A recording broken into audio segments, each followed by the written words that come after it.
Rain has a way of making desperate decisions feel inevitable.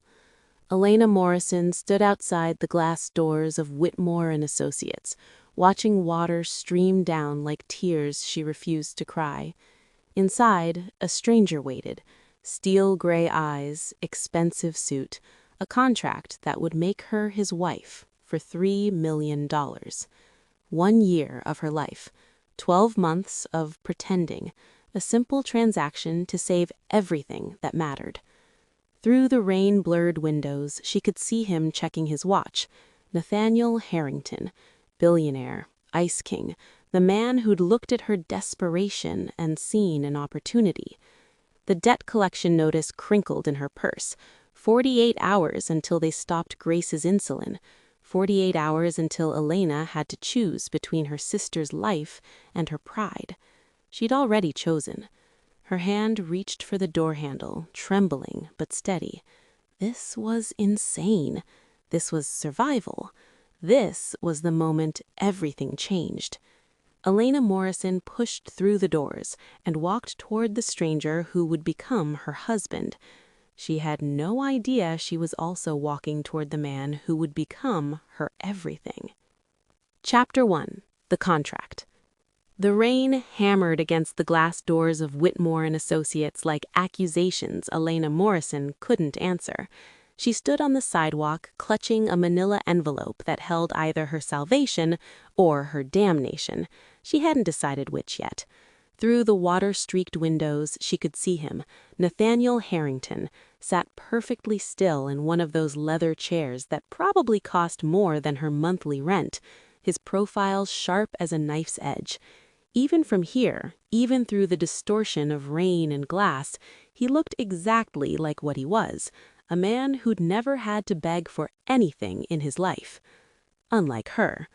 The debt collection notice crinkled in her purse as she shifted her weight. 48 hours. That's how long Grace had before they started rationing her insulin, before Elena would have to choose between her sister's medication and keeping the lights on. She'd already sold everything that mattered, her mother's jewelry, her father's books, the car that still smelled like his cologne on cold mornings. Everything except her pride. And apparently, that was for sale too. $3 million. 1 year. A simple transaction. Elena's reflection stared back at her from the glass. Dark hair plastered to her cheeks, mascara probably running, her professional blazer from Target soaked through. She looked exactly like what she was, desperate. She pushed through the doors. The imported rug squelched under her shoes as she entered.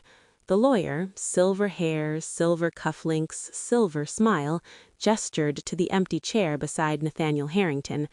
"Miss Morrison, please sit." Nathaniel unfolded from his chair with the kind of grace that came from a lifetime of people watching him, waiting for him, bending around him like light around a black hole. Steel-gray eyes assessed her with the detachment of someone examining a piece of furniture. His suit was so perfectly tailored, it looked like it had been sewn onto him by angels with a very expensive taste. He was, objectively, devastatingly handsome. And he looked at her like she was a problem to be solved. "Miss Morrison." His voice was deeper than she'd expected, with a rough edge that didn't match the polished exterior. "You're late." "I was reconsidering my life choices," Elena said, lifting her chin. If she was going to sell herself, she'd do it with her eyes open and her spine straight. "Decided to come anyway." Something flickered in his expression. Amusement, maybe, or respect. It vanished so quickly she might have imagined it. "Practical," he said. "I appreciate that." He gestured to the chair. "Shall we discuss terms?" Elena sat, acutely aware of the puddle forming around her cheap shoes. Nate settled back into his chair, one leg crossed over the other, the picture of ease. Only the slight tension in his jaw betrayed any emotion at all. "1 year," he began, as if discussing a business merger instead of a marriage. "We'll maintain separate bedrooms. You'll accompany me to necessary social functions, charity galas, family dinners, business events. In public, we present as happily married. In private, we maintain appropriate distance." "Appropriate distance," Elena echoed. "You mean we pretend this is completely insane?" "I mean we keep things professional." His eyes met hers, and she felt the impact of that physical touch. "This is a contract, Miss Morrison, nothing more." "Elena," she said, "if I'm going to be your fake wife, you should probably call me Elena." Elena. The way he said her name, careful and precise, made her stomach flip. "Nate. I'm Nate. Only my board members call me Nathaniel." The lawyer cleared his throat, sliding documents across the mahogany desk. "The terms are straightforward. $3 million transferred upon signing. Full medical coverage for your sister Grace, including all diabetes-related expenses.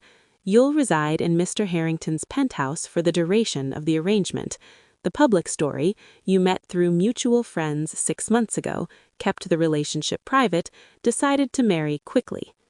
Elena's eyes scanned the pages, legal jargon blurring together. Prenuptial agreement, non-disclosure clause, termination conditions. "What happens if one of us wants out early?" she asked. "The contract becomes void. You receive nothing." Nate's voice was flat, emotionless. "That's why it's crucial we both commit fully to this arrangement." "And if someone finds out it's fake?" "They won't." The certainty in his tone made her look up. "I'm very good at controlling narratives, Elena." She believed him. Everything about Nathaniel Harrington screamed control, from the precise knot of his tie to the way he held himself, as if one wrong move might shatter the careful facade he'd built. "Why me?" The question escaped before she could stop it. His jaw tightened. For a moment she thought he wouldn't answer. Then, "Because you need this as much as I do. That makes us equals in a way. No illusions, no expectations beyond what's written in the contract." "That's not an answer." "It's the only one you're getting today."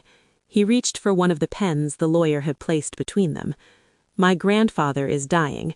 He won't leave me the company unless I'm settled, married, presenting the image of stability he thinks I lack. I don't have time for courtship or romance. I need a wife, and I need one now." The honesty surprised him. It shouldn't have. This was a business transaction, after all, but something in his voice carried an edge of pain he couldn't quite hide. "I'm sorry about your grandfather," Elena said quietly. "Don't be." Nate's expression hardened again. "This is business. I'm not asking for your sympathy." "No, you're asking for a year of my life." Elena picked up the other pen, her hand steadier now. "Let's be clear. I'm doing this for Grace, not for you, not for your company, not for whatever family drama requires you to buy a wife instead of finding one the normal way." "Understood." A ghost of a smile touched his lips. "I wouldn't expect anything else." The lawyer produced 2 copies of the contract, 2 signatures that would change everything. Elena thought of Grace, 16 and terrified every time they had to ration test strips. She thought of her father, who'd worked 3 jobs and still died, leaving them drowning in debt. She thought of herself, 28 and exhausted, with nothing left to give except this. She signed her name in quick, decisive strokes. Nate signed beside her, his signature an elegant slash across the page. The lawyer witnessed both. "Congratulations, Mr. and Mrs. Harrington." The words hung in the air like smoke. Mrs. Harrington. Elena Morrison was gone, replaced by someone else entirely. Someone who wore designer clothes and smiled at charity galas and pretended to love a man she didn't know. Nate stood, buttoning his suit jacket with economical precision. "He'll have a car pick you up Friday morning, 9 a.m., bring whatever you need for the year." "That's it?" Elena stood, though her legs felt unsteady. "Don't we need to, I don't know, talk, plan?" "We just did." He moved toward the door, then paused, looking back at her. For just a moment, something human crossed his face. Uncertainty, maybe, or regret. It vanished so quickly she might have imagined it. "This is not personal, Elena, for either of us. It's important you remember that." Hard to forget when you keep reminding me. Another flicker of that almost smile. Then he was gone, leaving behind only the ghost of expensive cologne and the feeling that she'd just made either the best or worst decision of her life. Elena looked down at the contract in her hands, at her signature still drying, at the promise of money that would save her sister and cost her something she couldn't quite name. Outside, the rain continued to fall. Inside, Elena Harrington, tried to remember how to breathe. They were strangers bound by ink and desperation. What could possibly go wrong? Chapter 2. Playing House. The penthouse was obscene. Elena stood in the entrance, her 2 battered suitcases looking like orphans beside the marble console table that probably cost more than her entire childhood home. Floor-to-ceiling windows framed Manhattan like a painting. The city sprawled below, glittering and indifferent. The space was all clean lines and muted colors, beautiful in the way museums were beautiful, untouchable, cold, perfect. "Your room is down the hall, second door on the left." Nate's voice came from somewhere behind her. He'd barely looked at her since the car picked her up that morning, spending the ride tapping away on his phone with single-minded focus. Elena turned to find him loosening his tie, the first crack in his armor she'd seen since the lawyer's office. Without the suit jacket, with his sleeves rolled to his elbows, he looked almost human. Almost. "And your room?" she asked. "Master suite, other end," he gestured vaguely. "We won't be in each other's way." Right, appropriate distance. She grabbed her suitcases, refusing to let him see how the weight made her arms shake. Wouldn't want to accidentally bump into my husband in his own home. Something flashed in his eyes, irritation or amusement, she couldn't tell. "There's food in the kitchen. Help yourself to anything. I'll be working in my office if you need me." "Will I? Need you?" Hopefully not. He disappeared down a hallway, leaving Elena alone in all that expensive emptiness. Her room was larger than the apartment she'd shared with Grace. A king-sized bed dominated the space, dressed in linens that probably had a thread count higher than her credit score. The attached bathroom featured a tub that could fit 3 people and enough marble to build a small monument. Elena sat on the edge of the bed and called Grace. "You moved in?" Her sister's voice crackled with excitement. "What's it like? Is he there? Is he being nice? Elena, I can't believe you actually married a billionaire." "Millionaire," Elena corrected, though she wasn't entirely sure of the distinction. "And it's fine. The place is nice." "Nice? Elle, I looked him up. His apartment was an Architectural Digest. It's not nice, it's insane." "It's temporary." Elena lay back on the bed, staring at the ceiling. 1 year, then back to reality. 1 year living in a palace with a gorgeous husband? What a sacrifice. If only Grace knew how hollow it all felt, how the gorgeous husband looked at her like she was a quarterly earnings report, how the palace felt more like a gilded cage. "How are you feeling?" Elena asked, changing the subject. "Did the new prescription come through?"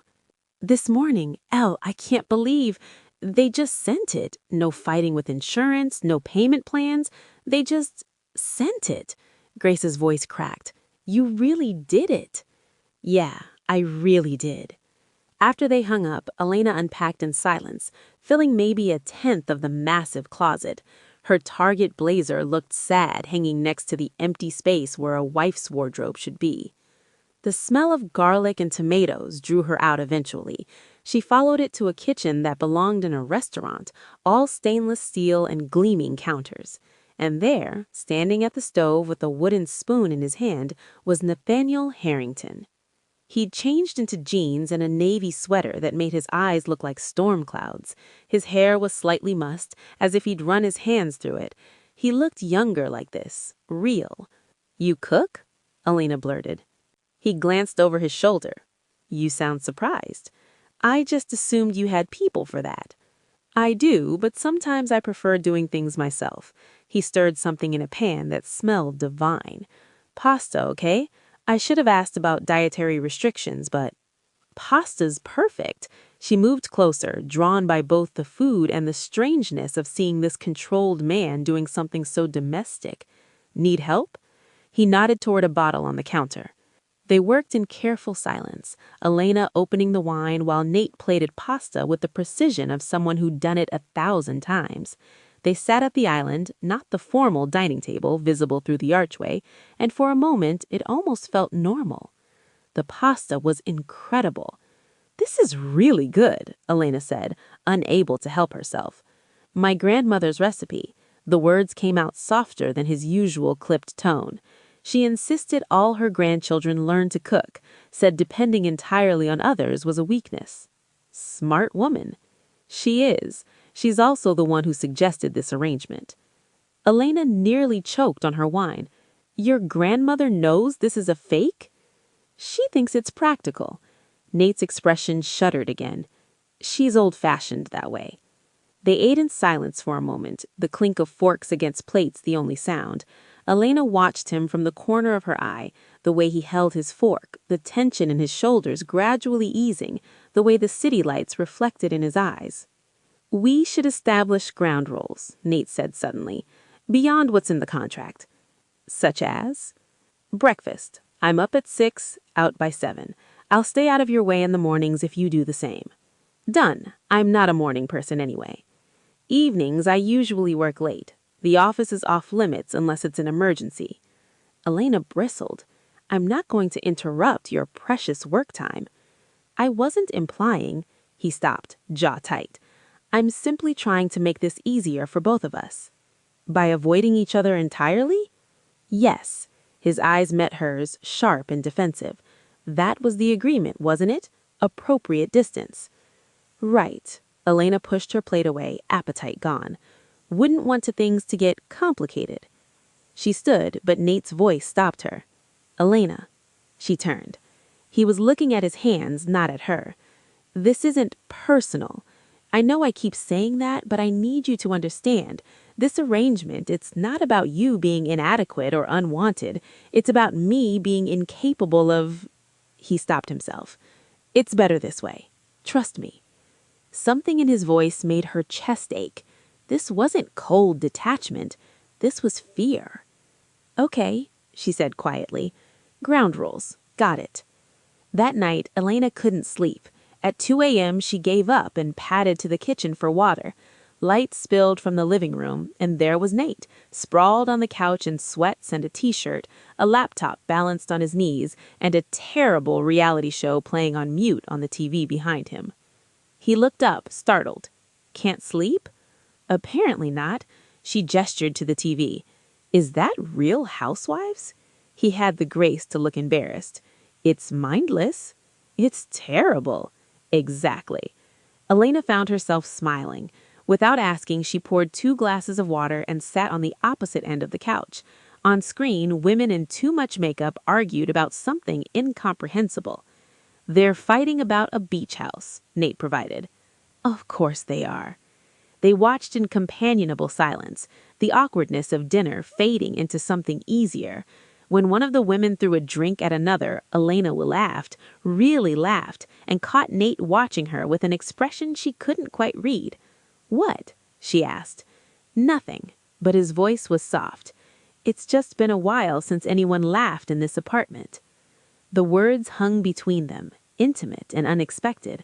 Elena felt her heart do something complicated in her chest. "Well," she said lightly, "you did marry a stranger. You should expect the unexpected." "I suppose I should." His lips quirked. "Fair warning, next week there's a charity gala, black tie. We'll need to convince 300 people we're madly in love." "How hard can it be?" Nate's eyes met hers across the couch, and something electric sparked in the space between them. "We'll find out." Elena told herself the racing heart was just from the wine. The flutter in her stomach was just nerves about the gala. It had nothing to do with the way Nate was looking at her. Nothing at all. Chapter 3. When Walls Crumble. The dress had arrived that morning in a box that cost more than most people's cars. Midnight blue silk that pulled like water, with a neckline that was just shy of scandalous. Elena had stared at it for 20 minutes before finally putting it on. Now, standing in front of the mirror, she barely recognized herself. "Elena?" Nate's voice came from the hallway. "The car's here in 5." He appeared in her doorway and stopped dead. For 3 heartbeats, neither of them moved. His eyes traveled from her face down to her bare shoulders, the curve of the dress, the silver heels that made her legs look endless. When his gaze finally returned to hers, something burned in those steel-gray depths that made her skin flush. "You look—" His voice came out rough. He cleared his throat. "That dress is perfect. You sound surprised." "I'm not." He steps closer and she caught the scent of his cologne, cedar and something darker. "I'm just remembering I'll have to spend all night watching other men look at you like I'm looking at you right now." Elena's breath caught. "And how's that?" The moment stretched between them, taut as a wire. Then Nate stepped back, the mask sliding into place. "Like a very convincing husband, shall we?" The Metropolitan Club was all old money and older names. Crystal chandeliers cast everything in gold, and everywhere Elena looked, there were people who belonged. Women in jewels that could fund small countries, men whose handshakes moved markets. She didn't belong here. She was a marketing coordinator from Brooklyn wearing a borrowed life. "Breathe," Nate murmured against her ear as they entered. His hand found the small of her back, warm through the silk. "You're stunning, and you're mine. That's all anyone needs to know." The possessiveness in his tone shouldn't have sent heat through her veins. This was an act, just an act. But when he introduced her as "my wife" to a silver-haired CEO, pride coloring his voice, it felt dangerously real. They moved through the crowd like dancers who'd rehearsed for years. Nate's hand never left her back, her waist, her hand tucked into the crook of his arm. He laughed at the right moments, asked about grandchildren and golf handicaps, and played the role of devoted husband with devastating precision. "You're good at this," Elena whispered when they finally had a moment alone. "I've had practice." Something bitter crossed his face. "My whole life has been a performance." Before she could respond, a voice cut through the crowd. "Nathaniel! Finally decided to surface with this mysterious wife of yours." The man approaching was handsome in that sharp, predatory way some men wore like weapons.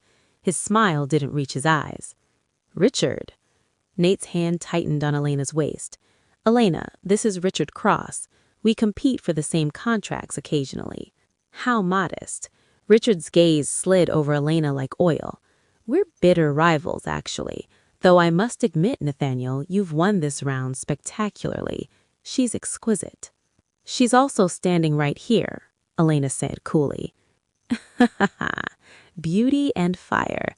No wonder you moved so quickly, Nathaniel, though one does wonder about the rush. 6 months of secret courtship, then married within weeks. It's almost like... Well, I'm sure there's a lovely story there." "There is," Nate said, voice like ice. "We fell in love. Revolutionary concept?" "Of course." Richard's smile sharpened. "Congratulations on the wedding and on your grandfather's recovery, naturally. I hear he's doing much better now that you've finally settled down." He drifted away, leaving poison in his wake. "He knows," Elena breathed. "He suspects." Nate's jaw was carved from stone. "Let's get some air." The balcony was blessedly empty, the city spreading below them in a carpet of lights. Elena gripped the railing, the cool metal grounding her. This was a mistake. Someone's going to figure it out, and then nothing. Nate turned her to face him, hands on her shoulders. "Elena, look at me. We're not doing anything illegal. Unconventional, yes, but not wrong. Your grandfather is a manipulative old man who thinks he knows what's best for everyone." The words burst out of him, raw and angry. "He decided I wasn't capable of running the company because I'm not married, not settled, too focused on work. As if the work wasn't everything he taught me to value. As if I haven't bled for that company since I was 16. Elena stared at him. This was the real need, finally, not the controlled businessman or careful husband. This was pain and frustration and years of living up to impossible standards. "Is that why you're angry?" she asked softly. Because you had to prove yourself by buying a wife? I'm angry because nothing I do is ever enough. His hands dropped. I built that company into what it is today. I sacrificed everything, relationships, friendships, any chance at a normal life. And it still wasn't enough for him to trust me. I still needed a wife to prove I was, human? Capable of connection? Are you? The question escaped before Elena could stop it. Capable of connection? Nate's eyes met hers, and the vulnerability there stole her breath. I used to think I was, before I realized that everyone wants something, everyone has an angle. You're the first person in years who's been honest about what this is. A transaction. Yes, but the way he said it sounded like mourning. Elena reached for his hand without thinking. His fingers closed around hers, warm and solid. For what it's worth, I don't think you're incapable of connection. I think you're terrified of it. Perceptive. His thumb traced circles on her palm. My parents had the kind of marriage people write about. All-consuming love, complete devotion. Then my father died. And my mother, she never recovered. That kind of vulnerability, that kind of dependence on another person, it destroys you when they leave. So you decided never to let anyone close? Seemed logical. He smiled, sad and self-deprecating. Until a woman in a soaked blazer walked into a lawyer's office and challenged me with every word. Elena's heart hammered against her ribs. They were too close, the space between them charged with something neither of them had agreed to. His eyes dropped to her lips. Nate, I know, but he didn't move away. This wasn't supposed to happen. We haven't done anything. Haven't we? His free hand came up to cup her face, thumb brushing her cheekbone. Elena, I think about you constantly. The way you laugh at terrible television, how you argue with me at breakfast, the sound of your voice when you call your sister. This was supposed to be simple, and you've made it impossibly complicated. I didn't do anything, she whispered. You existed. He leaned closer, and she could feel his breath on her lips. You were real in a life that's been a performance for so long I forgot what real felt like. The kiss was inevitable, gentle at first, questioning, giving her time to pull away. When she didn't, when instead she grabbed his lapels and pulled him closer, it deepened into something that made the world tilt. He kissed like a man dying of thirst, like she was air and he'd been drowning. His hands tangled in her hair, ruining the careful updo, and she didn't care. Nothing mattered except the heat of his mouth, the solid warmth of his body, the way he whispered her name like a prayer. A flash made them break apart.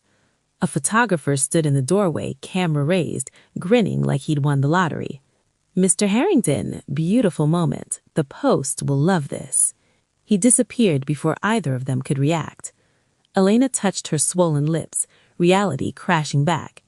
That was perfect for the story, Nate finished, but his voice was hollow.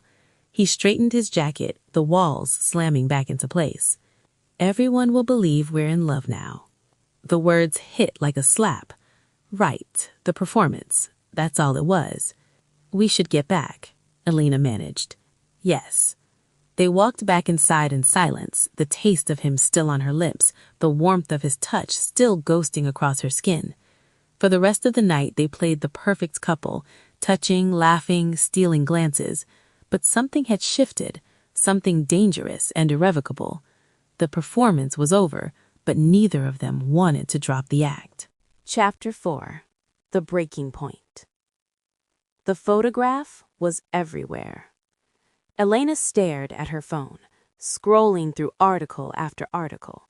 Tech mogul's secret romance, Nathaniel Harrington's mystery wife, love on the balcony, inside the whirlwind wedding. In every image, she and Nate looked like they were drowning in each other.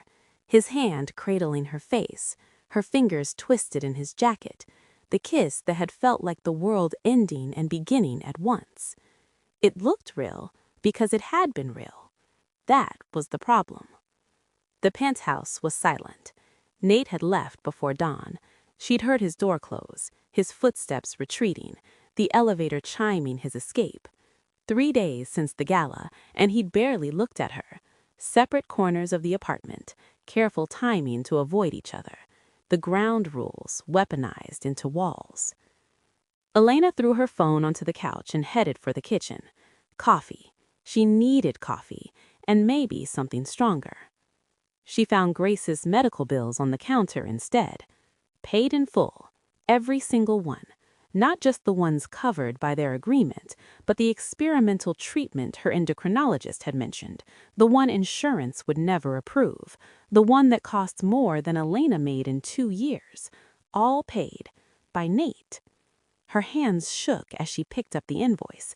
He'd done this quietly, without telling her, while avoiding her, while pretending that kiss meant nothing. You weren't supposed to see those yet. Elena spun. Nate stood in the doorway, still in his suit from the office, tie loosened and exhaustion carved into every line of his face. What is this? She held up the papers. We had an agreement. Medical coverage, yes, but this, Nate, this is too much. It's necessary. He moved to the coffee maker, not meeting her eyes. Grace needs it. That's not the point. You can't just... She stopped, throat tight. Why would you do this? Because I can. His voice was flat. Because your sister deserves every chance at a healthy life. Because... He stopped himself. Because what? Because it matters to you. The words came out rough.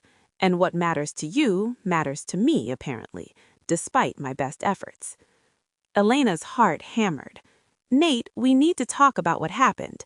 Nothing happened. He finally looked at her, and the ice in his eyes made her flinch.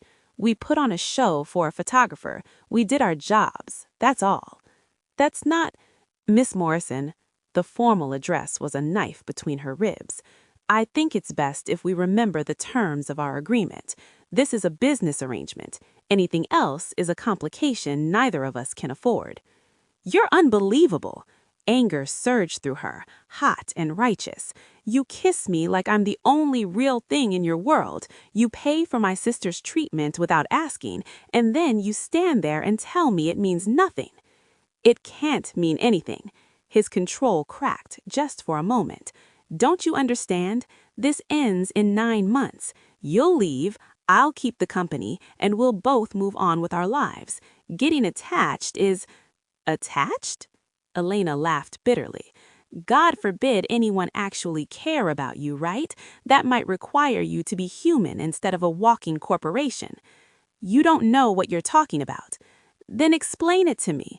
Tell me why you're so desperate to push away anyone who gets close. Tell me why...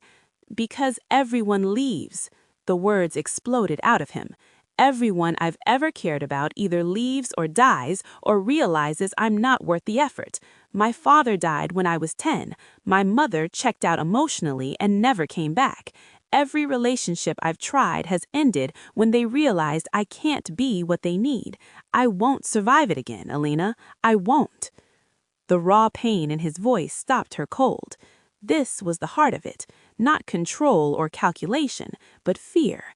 The kind that burrowed deep and never let go. I'm not them, she said softly. You're worse. His laugh was broken. Because in 9 months, you'll leave by design. This arrangement has an expiration date, and I was fine with that until you made me forget, until you made me want... He stopped, jaw clenched.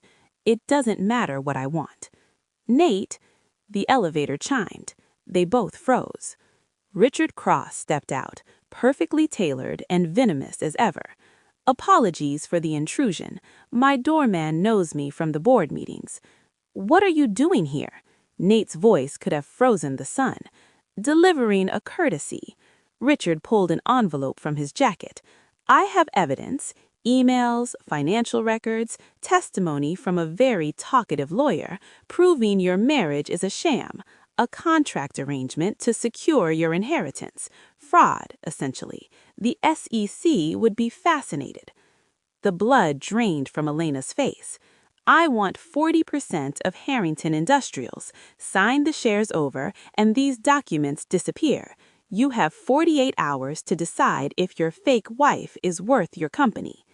He left the envelope on the console table and stepped back into the elevator. his smile sharp as broken glass. The silence he left behind was suffocating. "This is my fault," Elena whispered. "I never should have—" "No," Nate's voice was steel. "This is on me. I should have known Richard would dig, should have been more careful. What are we going to do?" "We?" He looked at her, and the distance in his eyes was worse than anger. "This was a transaction, remember? One that's now put you at risk of criminal charges." "I don't care about that." "Well, I do." He picked up the envelope, hands steady despite the fury in his voice. "I'll handle Richard. You should pack." "Pack?" "This arrangement is over. I'll have my lawyers draw up a termination agreement. You'll get what we agreed upon, enough to cover Grace's treatment and your debts. No one needs to know the contract existed." "You're ending this? Just like that?" Elena felt like she was falling. "What about your grandfather? The company?" "I'll figure it out." He wouldn't look at her.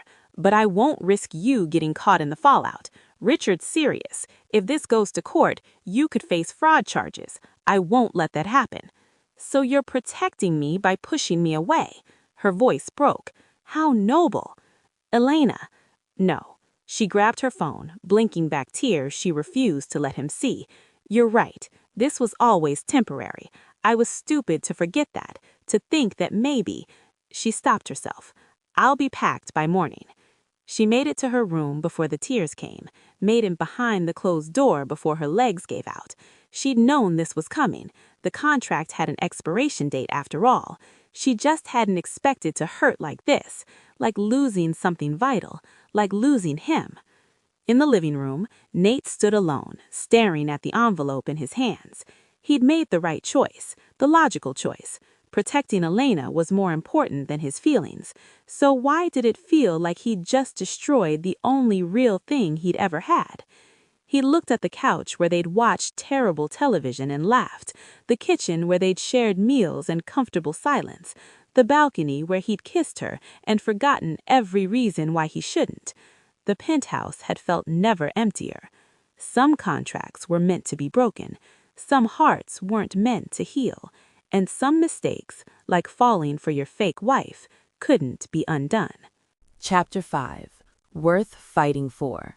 Elena had been back in her old apartment for 3 days, and it felt like 3 years. The space was smaller than she remembered, the walls closing in with every hour.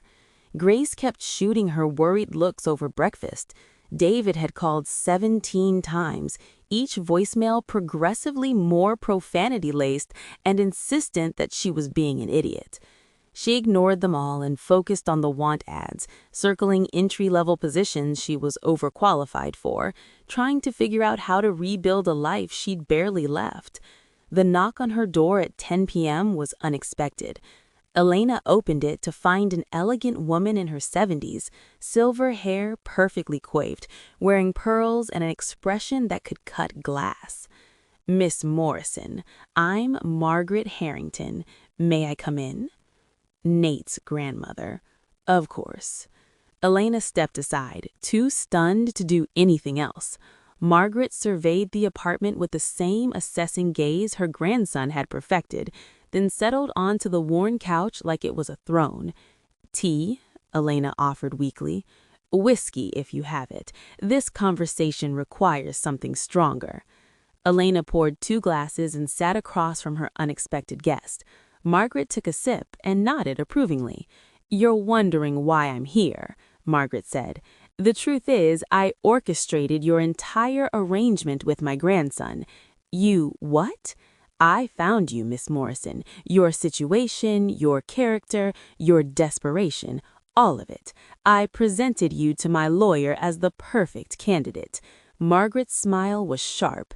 "Nathaniel thinks he's so clever, always in control. He has no idea how thoroughly he's been managed his entire life." Elena's head spun. "Why would you do that?" "Because my grandson is brilliant, driven, and utterly terrified of human connection. His father's death destroyed him. Watching his mother's grief nearly finished the job." Margaret's voice softened. He decided love was a weakness, that feeling anything made him vulnerable, so he built walls and called it strength. I don't understand what this has to do with me. I needed someone who would challenge him, someone real, not one of those vapid socialites who see him as a conquest, someone with enough fire to burn through his defenses and enough heart to make him want to try. Margaret leaned forward. I researched dozens of women. You were the only one who made sense. Strong, intelligent, fighting for someone you love. You're exactly what he needs. He doesn't want what he needs, Elena said bitterly. He sent me away. Because he's an idiot. Margaret's tone was matter-of-fact. He thinks he's protecting you from Richard Cross's threats. What he doesn't realize is that Richard has nothing. I made certain of that 3 days ago. Elena's pulse quickened. What do you mean? I bought Richard's company. Hostile takeover. Quite satisfying, actually. He's been neutralized. No evidence, no threats, no leverage. Margaret smiled like a shark. Unfortunately, my grandson is too busy wallowing in noble self-sacrifice to answer my calls and learn this information. You bought an entire company just to give my grandson a chance at happiness, yes. I'd buy 10 more if necessary. Margaret stood, smoothing her skirts. But I can only clear the external obstacles, Miss Morrison. The internal ones are your responsibility. He's in love with you, has been since you challenged him in that lawyer's office. The question is, are you brave enough to fight for him? He doesn't want me to fight for him. He made that very clear. Men are idiots, my dear, especially Harrington men. They need to be hit over the head with emotion before they recognize it. Margaret moved toward the door, then paused. He's at the penthouse right now drinking expensive scotch and feeling sorry for himself. If you have any feelings for my grandson beyond contractual obligation, I suggest you stop hiding in this apartment and go claim what's yours. She left, scents of Chanel lingering behind her. Elena stared at the closed door. Grace appeared from her bedroom where she'd obviously been eavesdropping. That was the most terrifying woman I've ever seen. I love her. And Elle, if you don't go after him right now, I'm disowning you. Grace, he paid for my treatment. He's in love with you. You're in love with him. You're both miserable apart. Grace crossed her arms. What exactly are you waiting for? An engraved invitation?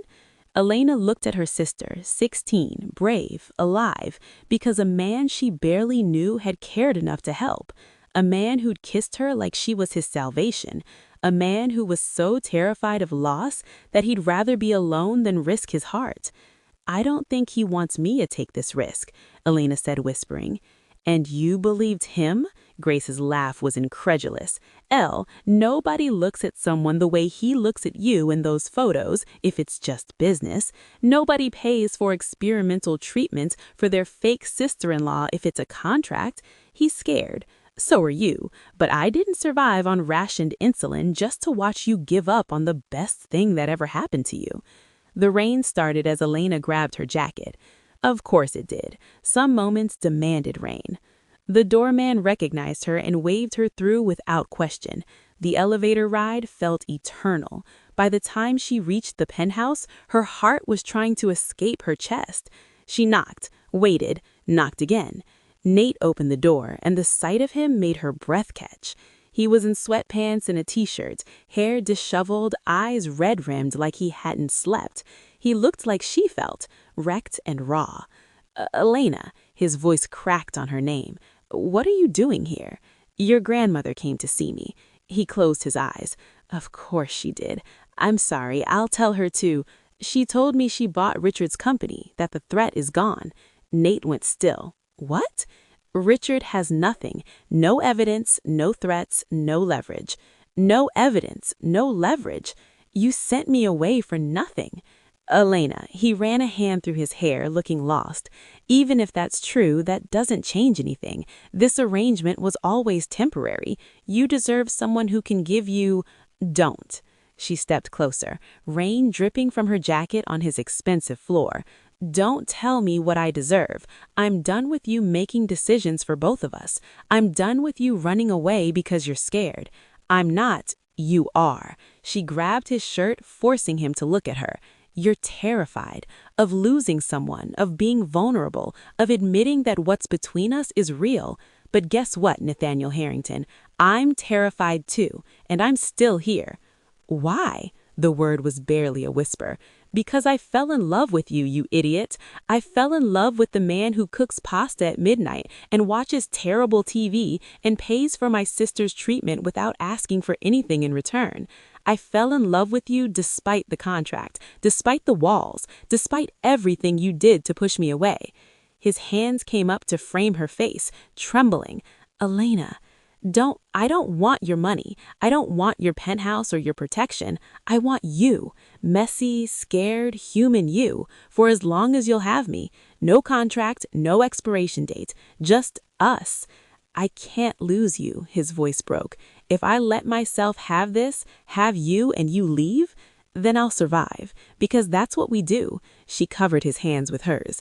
"But I'm not leaving, not unless you tell me right now that you don't feel the same way." "I can't."